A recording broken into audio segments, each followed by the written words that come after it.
Dabhoi statue of unity road પર ચાલુ બાઇકમાં લાગી ભીષણ આગ.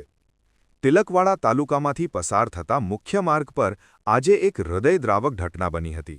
સ્ટેચ્યુ ઓફ યુનિટી તરફ જતા માર્ગ પર એક ચાલુ મોટરસાઇકલમાં અચાનક આગ ફાટી નીકળતા અફરાતફરી મચી ગઈ હતી.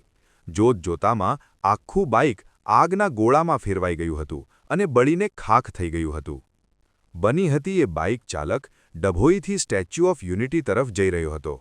આ દરમિયાન તિલકવાડા તાલુકાના પહાડ ગમોડ ગામ પાસે મુખ્ય માર્ગ પર બાઇકમાંથી અચાનક ધુમાડા નીકળવા લાગ્યા હતા.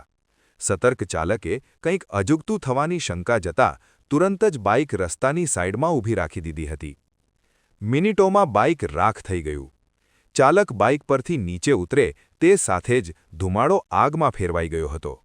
આગ એટલી ભીષણ હતી કે ગણતરીની મિનિટોમાં જ આખું બાઇક આગની લપેટમાં આવી ગયું હતું. હાઇવે પર પસાર થતા અન્ય વાહન ચાલકો પણ આ દ્રશ્ય જોઈને સ્તબ્ધ થઈ ગયા હતા. ચાલકનો ચમત્કારિક બચાવ. સદનસીબે બાઇક ચાલકે સમય સૂચકતા વાપરી બાઇક ઊભી રાખી દીધી હોવાથી તેનો આબાદ બચાવ થયો છે. જો ચાલકને ધુમાડો ન દેખાયો હોત તો મોટી જાનહાનિ થઈ શકી હોત. જો કે આ દુર્ઘટનામાં મોટરસાઇકલ સંપૂર્ણપણે બળીને ખાખ થઈ ગઈ છે. કે લાંબા અંતરની મુસાફરી દરમિયાન વાહનોમાં શોર્ટ સર્કિટ અથવા ઓવરહીટિંગને કારણે આવી ઘટનાઓ બનતી હોય છે.